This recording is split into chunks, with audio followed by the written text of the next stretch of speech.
Amen.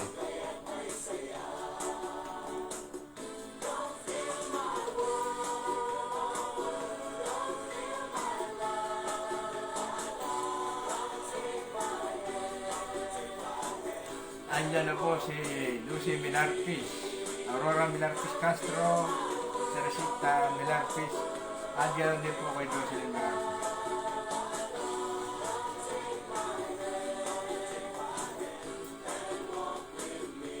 May kaugnayan po yung yung awit sa pagsalati, kaya ito ang pinatugtog ko. Amen!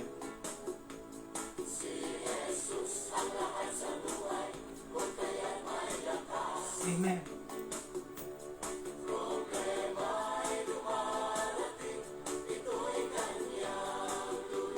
Amen.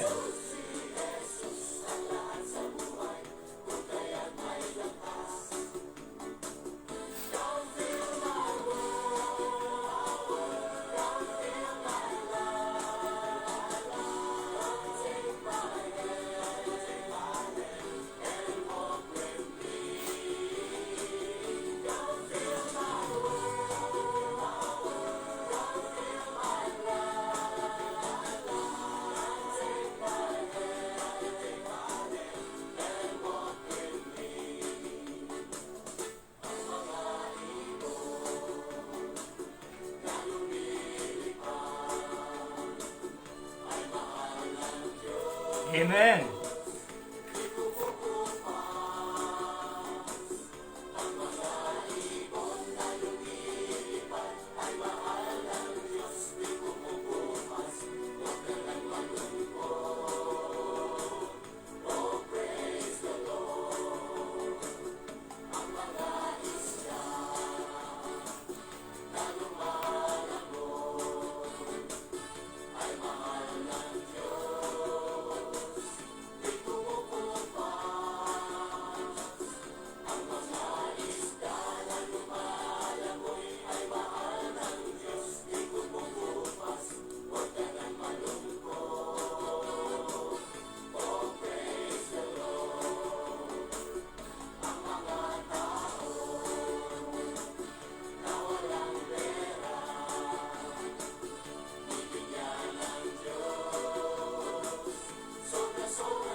Amen.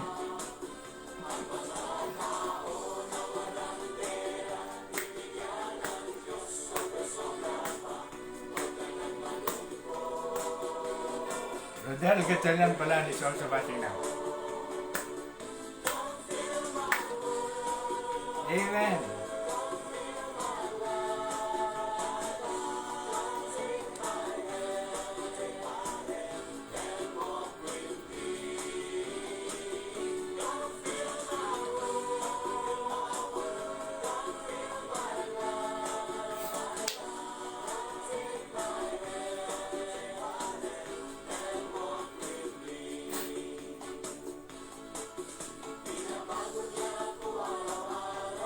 Yes, Lord.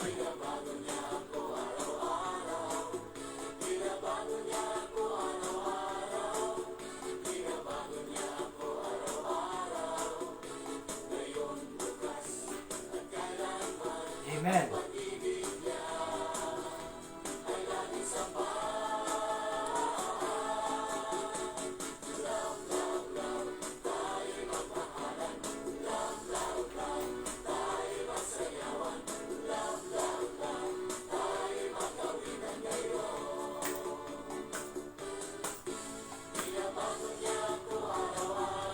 Yes, Lord.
Sarap magpuri sa Panginoon ng isang masayang awitin. May kaugnayan po sa ating paksaya.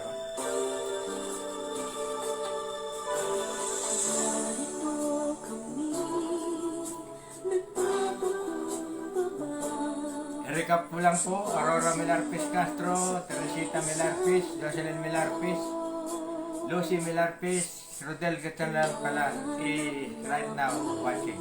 Kaligtan ang iyong mukha, sumasa mo sa iyong pag-ilos. Ito na po yung ating second song. Tapos po nito tayo po ay mag-aaral.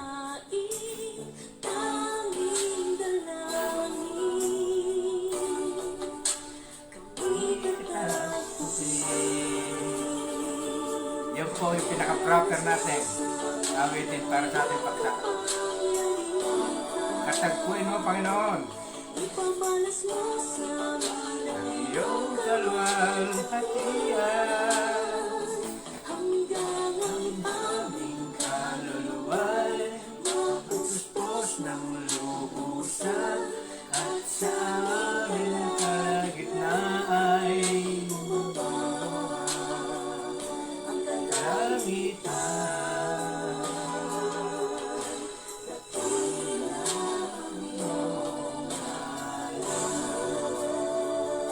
Hallelujah!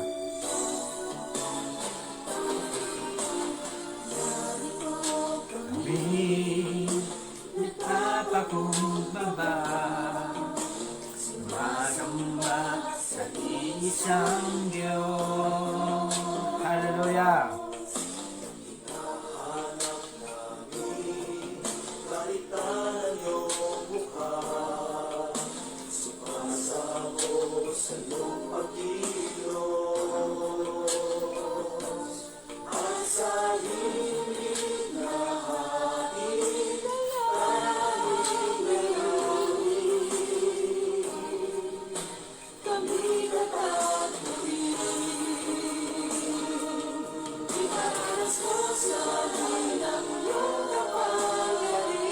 Amen!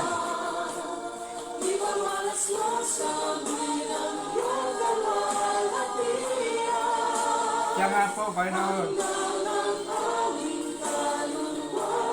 Mapuspos ng lubusan, at sa aming kalagitnaan ay bumaba ang kalangitan. Hallelujah!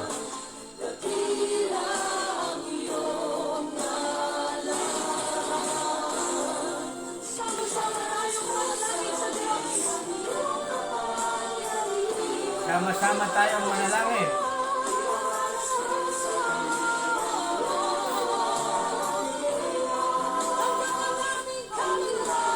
Aming kaluluwa'y mapuspos ng lubusan, at sa aming kalagitnaan ay bumaba kalamitan. Nakila ang iyong ngalan. Hallelujah!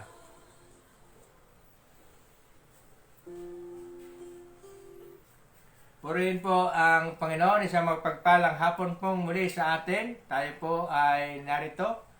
At 2 araw na lang, bali, ay Pasko na. Bukas po ay Dispiras na ng Kapaskuhan. Tayo po ay magpapasalamat pagdating po ng araw ng Pasko. Gaya po ng ating mensahe nung nakaraang, kung di nagkakamali, Miyerkules din po yon. In-advance ko yung aking pagpapahiwatig ng patungkol sa Kapaskuhan. Yun nga po ang ating layunin, na tayo ay umalala o alalahanin yung kanyang kapanganakan. At ito nga po ay ating ipagpapasalamat sapagkat siya ay naparito upang tayo ay tubusin sa ating mga kasalanan at tayo ay magkaroon ng buhay na walang hanggan. Purihin po ang Panginoon. Pinatugtog ko po yung pagkagising sa umaga, isang masayang awitin. Kasi po nakaugnay po yon sa ating paksa lalong-lalo na yung pangalawang awitin na kami iyong katagpuin. Ang title po noon ay Kami Katagpuin.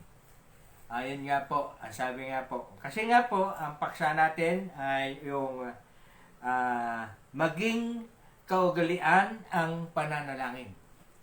Amen. Kasi sabi ko kanina, yung relevant ng pagkagising sa umaga. Hindi po ba? Pagkagising sa umaga, ay kailangan na tayong makipag-usap kagad sa Diyos sa pamamagitan po ng pananalangin. Ito po ay gawin nating habit, maging kaugalian natin. Kumbaga sa umaga, pag nagigising tayo, kaugalian nating umiinom kagad ng kape. Ganon din ang pananalangin. Gawin nating kaugalian ang pananalangin pagkagising sa umaga, sa tanghali, ganon din sa gabi. Purihin po ang Panginoon. Yun po yung ating paksa. Isang verse lang po yung ating babasahin. Ito po ay matatagpuan natin, ang ating teksto ay matatagpuan po natin sa aklat ng Daniel, chapter 6, verse 10. Ang sabi po rito, nang malaman ni Daniel na ang gayong kautusan ay nalagdaan na ng hari, siya ay umuwi. Umakyat siya sa silid, sa taas ng kanyang tirahan, at sa tapat ng bintanang nakaharap sa Jerusalem, ay lumuhod siya at nanalangin sa Diyos 3 beses maghapon, gaya ng kanyang kinaugalian. You see? Andun po yung antilundo ng ating paksa. Naging kaugalian na ni Daniel yung pananalangin sa umaga, sa hapon, at sa gabi. Kaya nga po, yung first part ng ating inawit sa umaga, pagdating sa umaga, ating pong pinatugtog kanina, pagkagising sa umaga. Yun po ang sabi, pagkagising sa umaga. Yung masayang awitin, yun po ang title. Kaya pangalawa, yung pangalawang inawit pinatugtog natin ay yung katagpuin mo o Diyos. Katagpuin mo o kakatagpuin ng Diyos ang ating mga pananalangin. Purihin po ang Panginoon. Tayo po ay manalangin. Banal at dakilang Diyos na makapangyarihan sa lahat, kami nga po, Panginoon, ay nagpapasalamat sa iyong dakilang pangalan. Nagpapasalamat sapagkat narito uli kami. Idinako mo, Panginoon, ang mga regular viewers ng aming gawain upang ang gawain ito ay patuloy na magkaroon po ng kalakasan at pagpapatuloy po sa gawain. Dalangin ko, O Diyos, ang iyong mensahe na katulad po ng ginawa po ni Daniel, yung kanyang nakagaliang pananalangin ay aming mapamarisan, Panginoon. Tunay nga po, Panginoon, na ito isang alaala.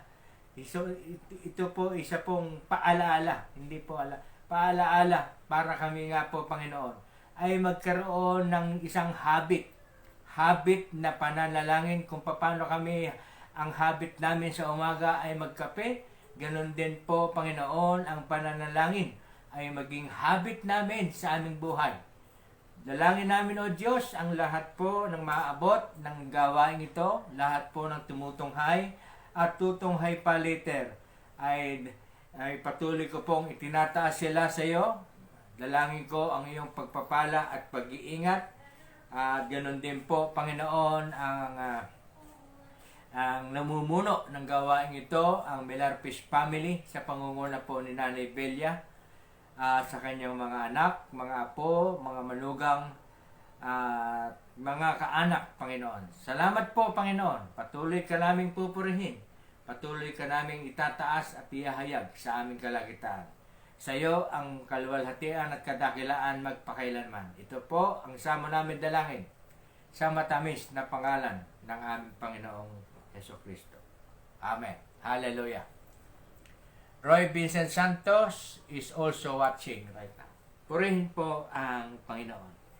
Ito po, lagi naman po tayong may introduction. Ang sabi po, ang habit ng pananalangin ay kasangkapan ng isang mananampalataya. Isa palang gamit ito. na laging nakadepende sa Diyos. Ito'y isang napakalakas na tulong mula sa Diyos ang palagi ang nananalangin sapagkat pinalalakas nito ang ating kaugnayan sa Diyos bilang kanyang mga tagasunod. Lagi po pinalalakas, dinidevelop niya. Ano po? Sa lahat ng bagay ng ating ginagawa ay lagi nating unahin ang pakikipag-usap sa Kanya upang lalo tayong palakasin mentally at spiritually. Sa ating pagkain, sa ating mga anak na papasok sa eskwela, bago sila pumasok, bago tayo pumasok sa ating mga trabaho, bago tayo magbiyahe, at marami pang iba, ay dapat nating ihayag sa Diyos upang anumang plano niya sa atin ang masusunod.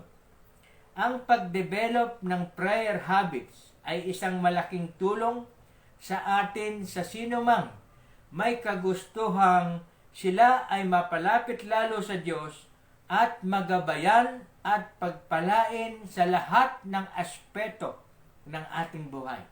Ang isang paglalagay ng panahon para manalangin ay sa umaga. Pagkagising upang anumang naka-schedule nating gagawin ay ating maidudulog sa Kanya at pagdating naman ng gabi bago matulog ay magpasalamat sa lahat ng Kanyang pagpapala, pag-iingat at gabay. Si Haring David din ay nanalangin. Ang sabi niya, ng 3 beses sa loob ng isang araw. Sabi niya po sa awit 55:22, ilagak kay Yahweh yaong suliranin, at ikaw ay hindi niya bibiguin. Hindi babayaan ang taong magaling. Ganon din po sa awit 56 verse 12, ang anumang pangako ko'y dadalhin ko sa iyo, O Diyos, ang hain ng pasasalamat ay sa iyo ihahandog. Kaya nga po, napakaganda po pag sa umaga, naging habit po natin sa umaga ang mananalangin. Lahat po ng naka-schedule natin gagawin ay pwede nating ihayag o ilapit sa Panginoon at ihingi ng gabay at patnubay para nga po sa ating pamumuhay. Kunwari, bukas po ay naka-schedule tayo na bibiyahe. Sa umaga pagkagising, ipanalangin na natin. Sa umaga, meron tayong gagawing sa pagpapagawa ng bahay o anumang gagawin natin. Lahat po ng naka-schedule, pagdating po ng umaga, doon po natin idulog sa Diyos. At makikita po ninyo ang katagumpayan ng inyong inilapit sa Diyos doon sa umaga, yung pagkagising. Purihin po ang Panginoon. Sabi po sa verse 10, dahil ito lang po yung maliit, saglit lang sa akin siguro ngayon. Sa verse 10, ang sabi po, ang utos ng hari ay hindi naging dahilan. Number 1 po ito, number 2 lang pong article. No? Number 1, ang utos ng hari ay hindi naging dahilan upang si Daniel ay maging kimi at baguhin ang nakauguliang pananalangin. Nanatili siya at patuloy na umuugnay sa Diyos. Bagamat alam niya ang panganib, hindi niya hinayaang anumang bagay na makahadlang sa kanya para idulog sa Diyos ang mga kahilingan. Pansinin niyo po, na may utos ng hari. Si Daniel po, si Haring Dario po ito, pinabanggit dito. Si Haring Dario ay may compassion o may tiwala kay David. Ano po? At si Haring Dario, inappoint niya si David upang pamahalaan bilang gobernador at marami pa po. Pero lahat po ng namamahala ay under ni Daniel. Kasi po nakita po ng Haring Dario yung pagkilos ng Diyos kay Daniel. Ano po? Kaya nga po, ito namang mga under kay Daniel na hindi sumasamba sa Diyos ay nagkaroon ng inggit. Kaya umisip sila, naghalap sila ng butas para maakusahan si Daniel at matigil o kaya maalis sa pwesto. Parang gusto nilang ikudita si Daniel dahil sa inggit. Dahil si Daniel ang namumuno sa kanila. Yun po ang istorya nun. So, anong ginawa nila? Wala pong araw na hindi nila sinubaybayan si Daniel. Ang ginawa po nila, lumapit po sila sa hari. Nagmungkahi na nakaalam mo napakabuti ng kanilang mungkahi at yung hari ay nadala. Na-sweet talk ng mga taga-pamahala na ito na under ni Daniel. Ano po? So, sabi nila, mahal na hari, bakit di po kayo gumawa ng kasulatan or order or presidential decree o king's decree, ano po, na ang lahat ng inyong nasasakupan, malaking nasasakupan, hanggang Babylonia, Israel, marami po, hanggang Syria, lahat po ng inyong nasasakupan ay walang ibang sasambahin kundi kayo. Sa una, natukso. Sa una, ay nagkaroon ng interes yung hari. At sinabi niya, okay yung advice ninyo. Ano po. Kaya nga sabi niya, kung gayon po, mahal hari, gumawa po kayo ng kasulatan na lahat ng tao ay kayo ay sambahin. Evangeline Melarpis is watching. Nakita ko po yung icon niya. Di po ba? Di gumanon. Sabi ng hari, sige, gumawa sila ng kasulatan at ito ay nilagdaan. Ang sino mang lalabag at makitang lalabag na sasamba sa iba, maliban sa hari, ay itatapon sa balon ng mga leon. Dahil nga po sinubaybayan nila si Daniel, at lagi ngang, yun nga po sabi ko, naging kaugalian kasi ni Daniel. Kaya nakita po nitong mga nag-spy na ito kay Daniel, na si Daniel talaga ay nananalangin sa Diyos. Kaya yung mga nakakita na nananalangin si Daniel, nagpunta sa Mahalari. Di po ba Mahalari? Ginawa nyo na pong batas na ang sinumang sumamba sa iba maliban sa inyo ay iahagis sa balon ng mga leon. Kung gayon, si Daniel po ay nakita naming nananalangin sa kanyang Diyos ng 3 beses isang araw. At ito nga po pala ay naging kaugalian niya. Naging kaugalian ni Daniel kasi ang manalangin 3 times a day. Ano po? So, nung sabi po ng hari, kung gayon, sabi po, nang malaman ito ni Haring Dario, nabalisa siya at maghapong inisip kung paano maililigtas si Daniel. Kasi nga po, yung compassion po ni Haring Dario kay Daniel ay gano'n na lamang. Nang magkaroon uli ng pagkakataon ng mga kaaway ni Daniel, lumapit ang mga ito sa hari at sinabi, alalahanin ninyo, mahal na hari, na di maaaring baguhin ang alinmang kautusan sa Media at Persya. Napakaluwang. Kaya nga po napilitan na iutos ng hari na si Daniel ay ihagis sa balon ng mga leon. At ito po ay tinakpan ng bato, nilagyan po ng seal.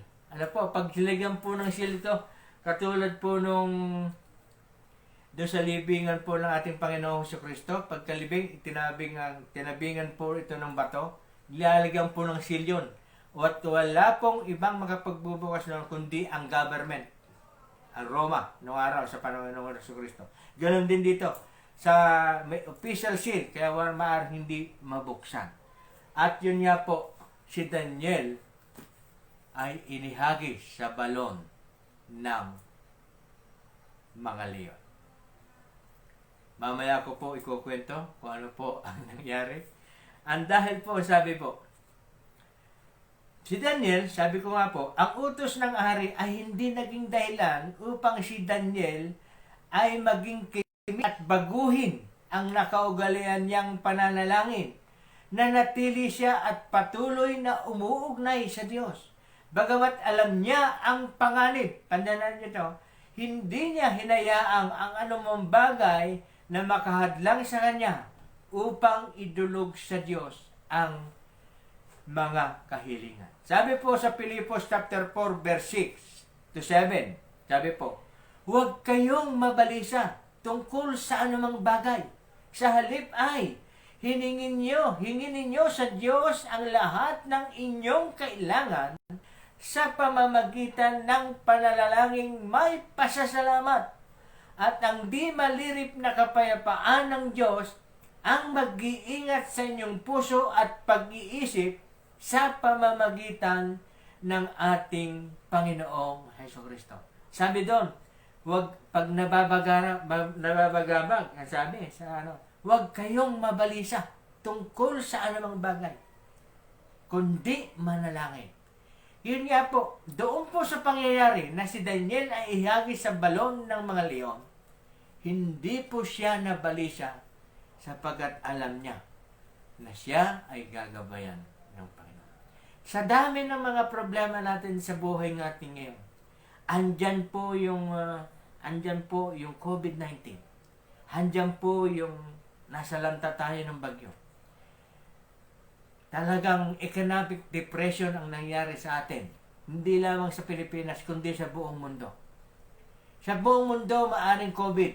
Sa atin, handun yung disaster na nangyari. Yung iba pa nga ay nasunugan pa ng bahay. Paano ba yan? Pero, ang sabi po, tayo ay manalangin, huwag mabalisa. Ang importante, buhay pa rin tayo at makapagpapasalamat pa rin sa Diyos. Amen? Buhay pa rin tayo. Ang importante, lahat po ng mga bagay na ito na nawala, nasira ng bagyo, nasunog, o anuman, at dito po sa COVID-19 na ito na hindi natin maiwas-iwasan, tayo ay huwag tayong mababalisa. Bagkus tayo ay lalong lumapit sa Panginoon, makipag-ugnayan sa Kanya 3 times a day. Yun po, maging kaugalian natin, gaya lang naging kaugalian ni Daniel, Propeta Daniel. Ang sabi po, Awit 32 verse 6, ang lahat ng tapat sa panahong gipit dapat manalangin. You see? Upang bumugsuman ang malaking baha, ay hindi sila aabutin. Amen. Laging manalangin. Dapat manalangin. Efesos 6:18, ang lahat ng ito'y gawin ninyo sa pamamagitan ng mga panalangin at pagsamo. Manalangin kayo sa lahat ng pagkakataon sa patnubay ng Espiritu. Kaya't lagi kayong maging handa at patuloy na manalangin para sa lahat ng hinirang ng Diyos. Para sa lahat ng hinirang ng Diyos. Ano ibig sabihin? Tayo pong mga hinirang, mga niligtas. Maipanalangin natin yung ating kapwa. Yung mga hinirang. Akala po natin, hinirang ito po yung mga lingkod. Hindi po. Tayo pong mananampalataya. Ipanalangin po natin ang ating kapwa Kristiyano. Amen? Number 2. Sandali lamang po tayo. Sandali lang. Number 2 na po tayo. Huwag nating hayaan na maging dahilan ang anumang bagay para makaligtaan ang ating pang-araw-araw na pananalangin at pagtatapat sa Diyos. Isipin niyo po, kung nung si David, nung nalaman niya yung kautusan ng Haring Dario, at siya po ay nagkaroon ng takot sa gagawin na maparusahan. Palagay ko sa isang parte ng buhay ni Daniel, iiwanan niya po yung pananalangin. Yung kanyang nakaugaliang pananalangin. Dahil may bagong order. Wow! Pero hindi po. Hindi po nagbago ang desisyon at panata ni Daniel na sa kabila ng may nakita niyang problema ang kanyang kakaharapin, hindi po nabago ang kanyang desisyon na siya ay laging at dudulog at dudulog at dudulog at dudulog pa rin sa Diyos ng 3 beses sapagkat walang ibang Diyos na dapat siyang dulugan. Hindi po siya dudulog o sasamba sa ginawang utos ng hari na dahil sa susulsul lamang ng ibang ng kaniyang mga namamahala ay napasunod yung hari. Hindi po susunod si Daniel upang siya ay sumamba sa hari, kundi magpapatuloy siyang sambahin ang Diyos na buhay, ang Diyos na makapangyarihan, ang Diyos na dakila na may gawa ng langit at lupa. Higit po doon, marami po kasi tayong sinasamba. Huwag po sanang maging hadlang ito upang ang Diyos na buhay, Diyos ng Espiritu, ang siya nating sasambahin. Hindi po dapat maging hadlang ang problema. Hindi po maging hadlang ang karamdaman, ang lahat ng kawalan sa ating buhay upang tayo ay matigil sa ating pananalangin. Lagi po tayong mananalangin. Amen. You see? At yun po, ang sabi po. Sabi po sa 1 Peter chapter 4 verse 7, malapit na ang wakas ng lahat ng bagay.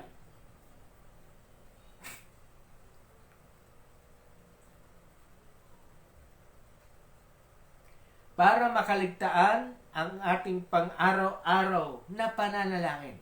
Tingnan po, ulitin ko po. Ba't ako nawala, ano?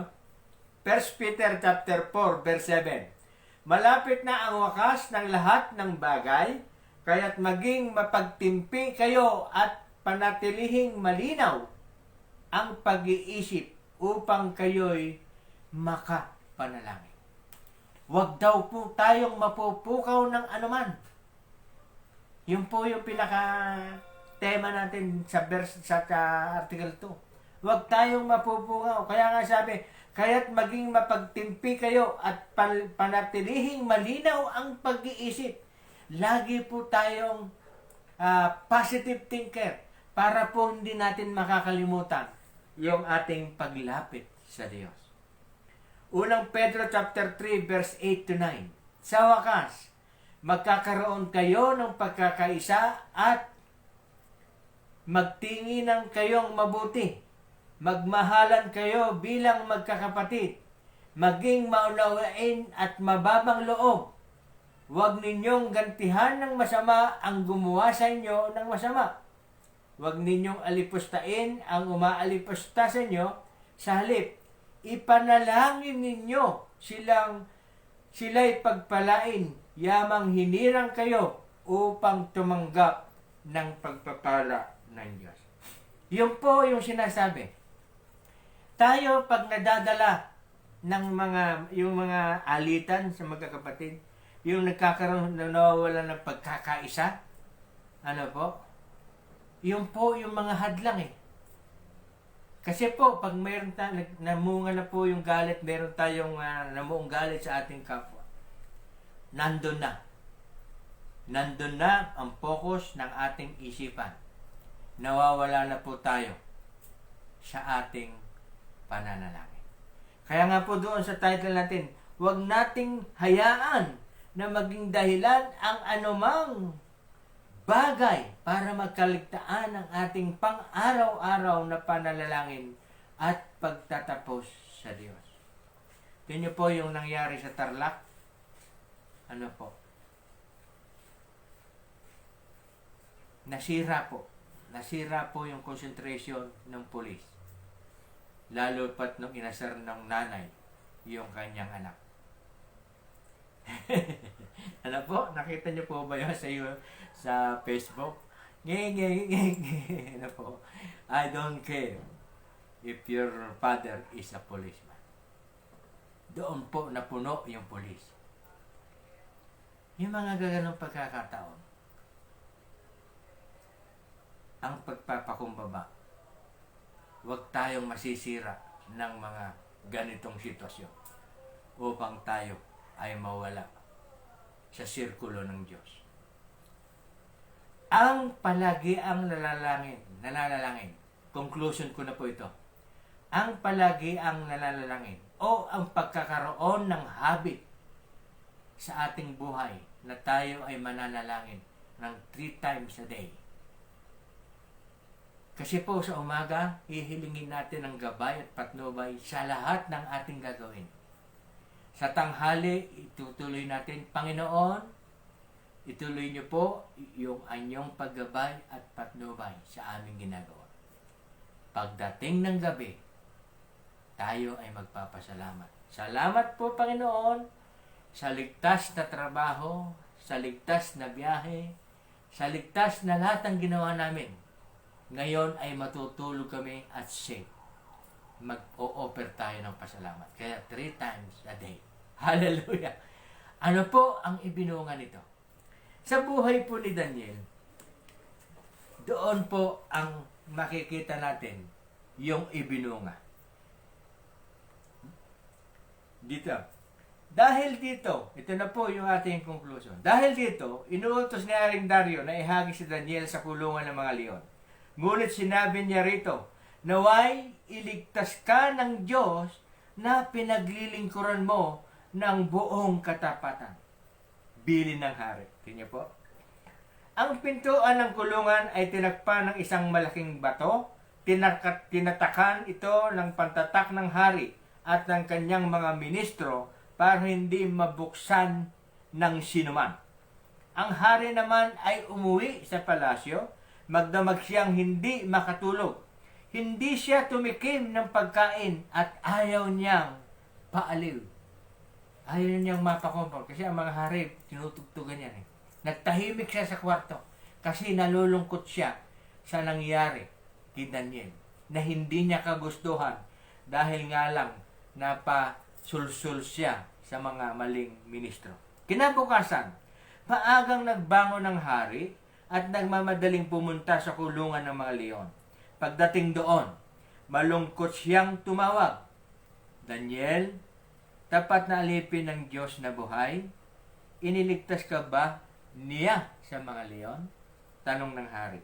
Sumagot si Daniel, mabuhay ang inyong kamahalan. Hindi po ako na pagkat ang bibig ng mga leon ay pinatikom ng mga anghel na sinugo ng aking Diyos. Amen. Ginawa po niya ito sapagkat alam niyang wala akong kasalanan ni nagagawang masama laban sa inyo. Amen. Dahil dito, labis na nagalak ang hari at ipinahango si Daniel sa kulungan ng mga leon nang siya'y maiahon. Wala silang nakita kahit bahagyang galos sa katiwan ni Daniel. Ang lahat ng may kinalaman sa pagkahagis kay Daniel sa kulungan ng mga leon ay ipinahagis din niya, pati ang kanilang mga sambahayan. Dahil hindi pa sila halos sumasayad sa kulungan, ay nilapa na sila ng mga leon. Pagdating sa palasyo, sinulatan ni Haring Dario ang lahat ng lahi, wika at bansang kanyang nasasakupan. At ang sabi, sa lahat ng kinauukulan, iniuutos ko sa lahat kong nasasakupan na matakot at gumalang sa Diyos ni Daniel. Siya ang Diyos na buhay at maghahari magpakailanman. Hindi mawawasak ang kanyang kaharian at mananatili habang panahon ang kanyang kapangyarihan. Siya ay nagliligtas, gumagawa siya ng mga kababalaghan sa langit at sa lupa. Ito po ang naging resulta ng palagi ang nanalangin. Dumating man po sa sitwasyon na katulad po ng dumating kay Daniel, ang buhay natin. Kung tayo po ay merong kaugalian o habit na pananalangin, paglapit sa Diyos, makararanas po tayo ng kaligtasan, katulad po ng kaligtasang nakamit ni Daniel. Mga kapatid, Simple lang ang mensahe ngayon. Ang mensahe ay ang paksa natin ay maging habit ang pananalangin. Sinasamo ko po sa inyo, mga kapatid. Maging habit natin. Ano man ang lahat ng ating gagawin, unahin natin ang pakikipag-usap sa Panginoon upang tayo ay Kanyang lumayan. Tayo po ay dadako na sa ating pananalangin. Hallelujah. Bago po tayo magpatugto sa panalangin.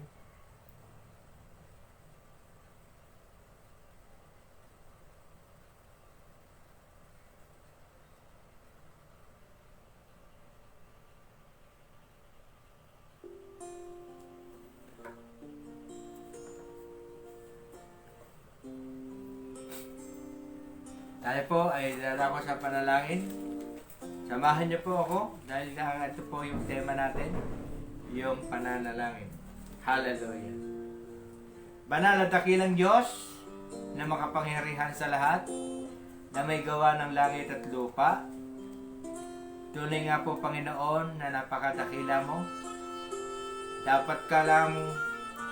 Dapat kang sambahin, purihin, at itaas at ihayag sa aming kalagitnaan. Salamat po, Panginoon, sa mensahe. Napaalala na tanay nga po, Panginoon, na sana po sa bawat isa na nakaabot at nakarinig at nanood ng video na ito, ay magkaroon sila ng habit ng pananalangin sa kanilang mga buhay. Tunay nga po, Panginoon, na ito ay mahalaga at tunay na po ito ay pakinabang sa bawat mananampalataya at tagusunod mo, O Diyos. Salamat po, Panginoon. Muli, Panginoon, dahil po sa iyong katapatan, dakilang katapatan sa amin, patuloy po namin inilalapit sa iyo. Sina Francis Pulido, Remedios Santos, Nelson Manso, Bus de Guzman, at Johnny Santillan para po sa kanilang kagalingan. Ganon din po para kay Lourdes Patron at Teresita Milarpes sa kanilang recovery po ng kanilang pinagdaan ng operasyon. At dalangin ko na mabalik na po ang kanilang normal na kalagayan at kalakasan. Ganon din po para ganap din pong buhay ang hiling po namin para po kay Baby Harriet Lian Diolaso. Bigyan nyo na po siya ng buhay, Panginoon. Bigyan nyo na po ng kasiyahan ang kanyang mga magulang. Ganon din po, Panginoon, ang kay Baby Sky na anak po ni Princess Milarpes, na tunay nga po, Panginoon, ang kanyang kalusugan ay magkaroon na po ng kapanatagan at matigil na po ang kanilang palagi ang check-up. Maging normal na po ang kanyang kalusugan.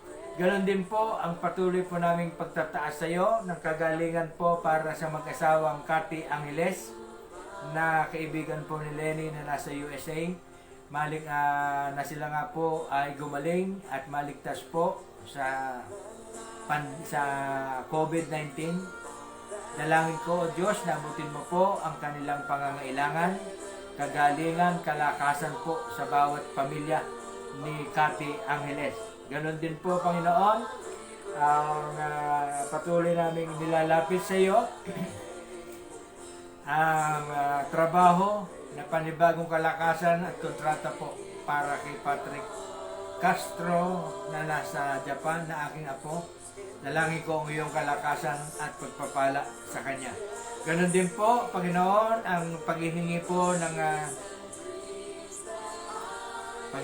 po ng hanap buhay nila Jocelyn Milarpes, Teresa de la Peña, Roy Vincent Santos, Jade Milarpes, Marvin Castro at Dali Castro. Tunay nga po, Panginoon, nakatagpuin mo na po ang kanilang kahilingan na sila nga po, Panginoon, ay magkaroon na po ng ikabubuhay o trabaho, Panginoon, para maitaguyod ang kanilang mga pamilya.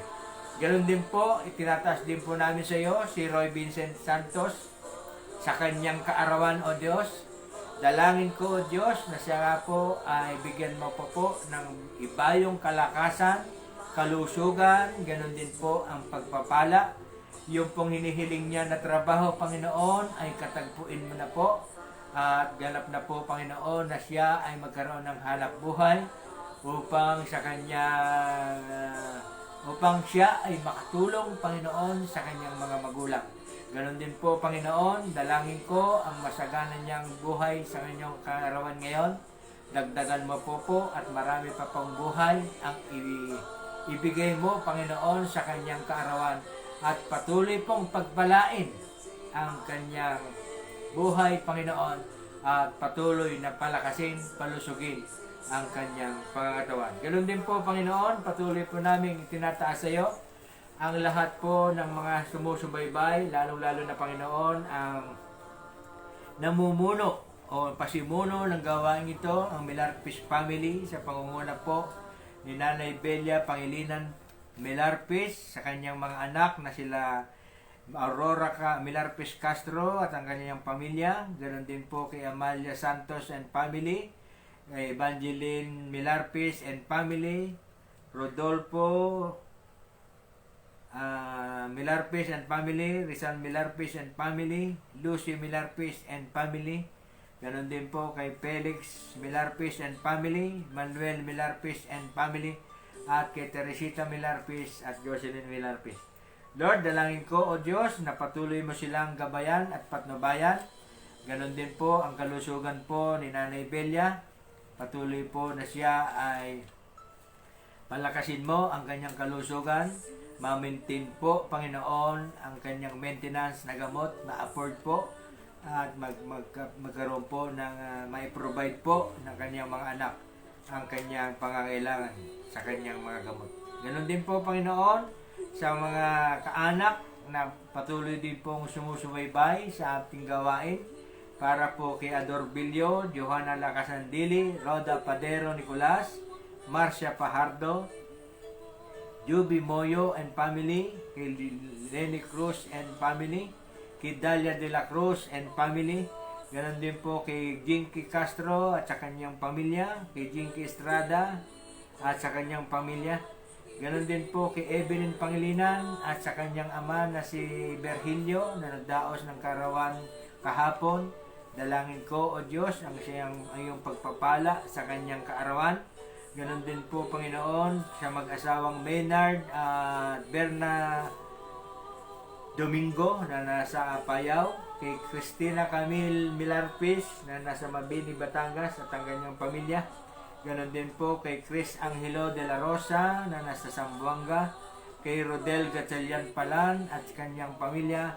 Ganon din po sa magkapatid na Donita at Glenn Aris Milarpis. Dalangin ko, O Diyos, ang iyong pagpapala sa bawat isa, pag-iingat din po sa COVID-19 at ganon din po kalakasan at kalugsugan sa bawat isa. Ganon din po, Panginoon, patuloy po namin itinataas sa iyo ang aking mga kasama sa paglilingkod, kay Pastora Aileen Malumbas, kay Pastor Don de la Cruz at kay Pastor Efren Nicolas Jr. Ganon din po sa aking mga elementary batchmate, Panginoon, kay Eloisa Tolentino Estrella, Gloria Bravo, Gloria Santa Ana, Rupina Roque, Maria P. Sevilla, Mario Jose, Boy Kundangan, kay Obet Hernandez, kay Emil Santos, kay Edna Estrella, kay Nanette Sampana. Ganon din po kay Ed Patron sa high school, kay Eddie Hilario, Ernie de la Cruz, Elvis Salonga, Danilo Docog, Benji Cometa, Eric Ribor at Renato Roda. At ganoon din po, Panginoon, sa lahat po ng aking mga kaibigan, Ricardo Singh, Rodolfo Singh, Chris Rieta, Rodrick Chosa, Rodolfo Valencia, Atinita Panganiban, Milet Panganiban, Isabel Baldon, Mayan Rase Gonzales, at kay Angelina Meneses. O Diyos, dalangin ko po sa lahat po ng aking nabanggit, ang iyong pagpapala at pag-iingat. Patuloy po na sila po ay ingatan mo laban sa COVID-19. Dalangin ko rin po, O Diyos, ang iyong gabay at patnubay po sa bawat isa. Nawa, Panginoon, katagpuin mo ang kanilang mga kahilingan. Katagpuin mo po ang kanilang mga kalusugan at kalakasan. Patuloy din po namin itinataas sa iyo ang lahat po ng OFW, na aming mga kaanak, kaibigan, na patuloy po namin na inilalapit namin sa iyo, Panginoon. Kay Patrick Castro, kay Gerardo Gaspar, ganun din po kay Leonard Caparas, Joby Moyo, Jesus Corpus, J.R. Santos, Glenda Enriquez na nasa Japan, ganun din po kay Marcia Pajardo, Ricardo Singh na nasa Abu Dhabi, kay Lucy Milarpes na nasa Dubai, ganun din po sa aking mga pamangkin na nasa Italy, kay Irene Apostol, Maribel Apostol, Heidi Apostol, Danilo Apostol, at kay Lea Siganlay at sa kanilang mga pamilya. Ganun din po para po kay Andoria na nasa Taiwan, kay Glenda Pagaduan na nasa Hong Kong, kay Esa Repolito na nasa Norway, kay Marvin Pangilinan na nasa Jeddah. Ganon din po sa pamilya ni kay De Hilario at sa kanyang pamilya na nasa Canada. Ganon din po, Panginoon, sa lahat po ng nasa Middle East, kay Ed Cabrera, Jason Cabrera. Ganon din po kay Lynn Maglaki at Butch Gonzales na nasa Middle East. Ganon din po, Panginoon, kay Ate Jane Banikid at Ate Ami Basco na nasa Australia. Dalangin namin, O Diyos, sa mga OFW na ito na aming mga kaibigan, kaanak, O Diyos, ay patuloy nga po silang pagpalain. Patuloy po silang makatanggap ng iyong kalakasan, kalakasang spiritual, kalakasang physical. Ganon din po, Panginoon, ang kasaganahan para sa kanilang mga hanap buhay. Pagpapala din po para sa kanilang mga pamilya na naiwan dito sa Pilipinas. Patuloy din po namin nilalapit sa iyo ang lahat po ng nasa Kapitolyo sa pangunguna po ni aming Governor Daniel Fernando at ang kanyang Vice Governor Wilhelmino C. Alvarado at sa lahat po ng sangguniang panglalawigan, board members, at ganoon din po particularly, Panginoon, sa accounting office sa pangunguna po ni Ma'am Marites Prehinal. Batid mo po at dilimit sa iyo, Panginoon, ang kanilang mga pangalan. Dalangin ko, O Diyos, ang patuloy mong gabay at patnubay, at ganoon din po ang iyong pagpapala at kagalingan po para sa lahat po ng may mga karamdaman. Lord, salamat po sa iyong pagpapala. Salamat po sa iyong kadakilaan. Salamat po sa lahat po ng aming idinudulog sa iyo ay amin ang tatanggapin sa araw na ito, na iyong tutugunan, na iyong sasagutin, Panginoon, ang lahat ng aming pananalangin. Nananalig po, Panginoon, kami. Na tunay nga po na, Panginoon, na kami ay lalapit sa pamamagitan ng mayroong malakas na pananalig at pananampalataya sa iyo. Hindi po kami magbabago. Mananalangin kami ng 3 beses sa loob ng isang araw, at ito nga po ang dapat naming maging habit. Salamat po, Panginoon. Ngayon pa lamang ay may tagumpay na ang amin ng katagumpayan. Ang lahat po ng aming inilalapit sa iyo. Sapagkat tunay nga po, Panginoon, na napakapangyarihan mo. Tunay po, Panginoon, na napakadakila mo. Ikaw ang Diyos ng awa, Diyos ng pag-ibig, Diyos ng kagalingan, Diyos na dakila at dapat luwalhatiin ng bawat nilalang na narito po sa lupa. Salamat po, Panginoon. Papurit, pagsamba, pagdakil at pagluwalhati, karangalan ay sa iyo magpakailanman. Ito po ang samo namin dalangin sa matamis na pangalan ng aming Panginoong Jesucristo. Amen. Amen. Dako na po tayo.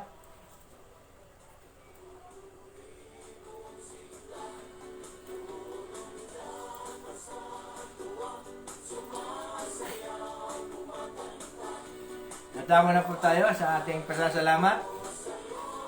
Acknowledgement po para sa mga nag-join sa gawain ngayon. Nakita ko na po si Aurora Milarpes Santos, Aurora Milarpes Castro, Amalia Milarpes Santos, Evangeline Milarpes, Rodolfo Milarpes, Rizal Milarpes, Lucy Milarpes, kay Felix Milarpes, Teresita, at Jocelyn Milarpes, ganoon din po kay Manuel Milarpes. Ganoon din po sa mga nagwa-watch later na ating mga kaanak, kay Ador Billo, Johanna Lacasandili, Roda Padero Nicolas, Marcia Pajardo, Juby Moyo na nasa Japan, Lenny Cruz na nasa USA, Dalia de la Cruz at ang kanyang pamilya, Jinky Castro na nasa Nueva Ecija, Jinky Estrada na nasa Maynila, Evelyn Pangilinan na nasa Cebu, Maynard Domingo at ang kanyang may bahay na si Berna na nasa Apayao, Cristina Camille Milarpis na nasa Mabini, Batangas, kay Chris Angelo de la Rosa na nasa Zamboanga, kay Rodel Gatchalian Palan, ganon din po sa magkapatid na Donita Milarpis at Glenn Aris Milarpis. Ganon din po sa mga accounting staff ng Kapitolyo na sumusubaybay po sa ating gawain, na nakikita ko rin po later na nagwa-watch ng ating gawain. Binabati ko po kayo at pinapasasalamatan kay Ate Merly de Belen Paulino, Susan Tanjama, Nancy Enriquez, Esmi Torres, Romel Santos, Alfred Marquez, Vicky Centeno, Gloria Bito at Edwin Fernando. Ganon din po sa aking mga kamanggagawang kay Pastora Aileen Manumbas, kay Pastor Efren Nicolas Jr. at kay Pastor Don de la Cruz. Ganon din po yung mga batchmate ko sa elementary at high school. Unahin ko po yung nasa elementary, kay Loisa Tolentino Estrella, Gloria Bravo, Gloria Santa Ana, Ropina Roque, Maria P. Sevilla, Edna Estrella, Mario Jose, Boy Kundangan, Obed Hernandez, Emil Santos, at ganoon din po kay Nanette Sampana. Mga batchmate ko po ito sa elementary na sumusubaybay po ng ating gawain. Sana po ay pagpatuloy po kayo sumubaybay sa ating gawain. Ganoon din po sa aking mga batchmates sa high school, kay Ed Patron, kay Eddie Hilario, Ernie de la Cruz, Elvis Salonga, Danilo Doco, Benji Cometa, Eric Rebor, at Renato Roda, at ganoon din po kay Tomas Borbajo. Purihin po ang Panginoon. Ganoon din po sa mga kaibigan ko na sumusubaybay din po. Yung kay Kambal na Ricardo Singh na nasa Abu Dhabi, Rodolfo Singh na nasa Novaliches, kay Chris Rieta na nasa Novaliches, kay Rod Dichosa na nasa Manila, kay Ate Nita Panganiban, ito po yung aking mga kapitbahay, kay Milet Panganiban, kay Isabel Baldon, kay Mayan Rase Gonzales, at kay Rodolfo Valencia na nasa Canada. At ganoon din po kay Angelina Meneses na nasa Manila. Salamat po sa inyong patuloy na pagwawatch, pagsusubaybay, at patuloy na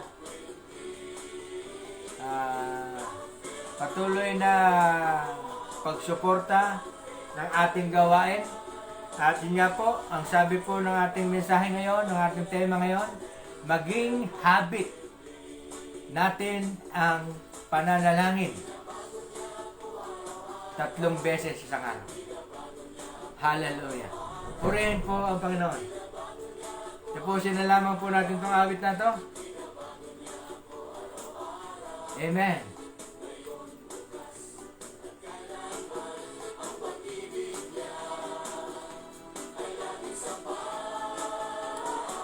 Pastor Don de la Cruz is also watching. Thank you, Pastor.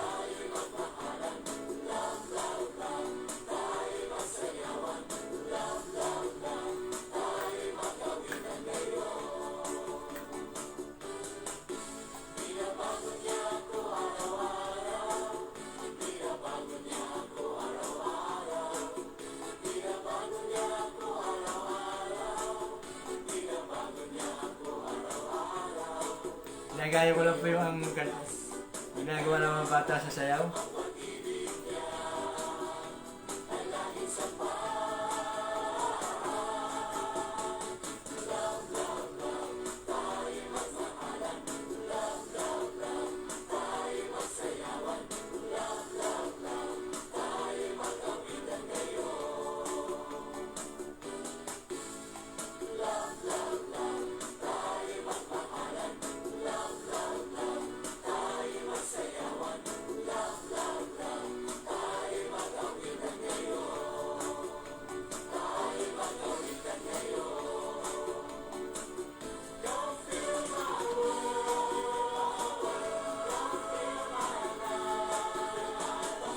45 minutes lang po tayo ngayon.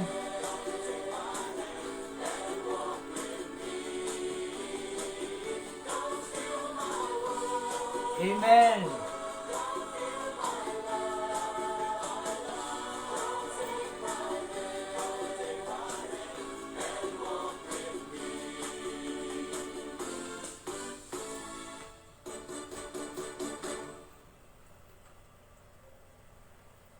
Purihin po ang Panginoon. Yun po, tayo po ay muling mamamaalam, pasamantalang mamaalam. Tayo po ay magkita-kita po sa araw ng Biyernes. Dahil po ang araw po ng Pasko ay Biyernes. At ang Biyernes po ay talagang ating schedule ng ating gawain. Tuloy-tuloy po tayo sa ating gawain. Purihin po ang Panginoon. Ang pagpapala at pag-iingat ng Diyos ay sumaating lahat. To God be the glory. Bye-bye.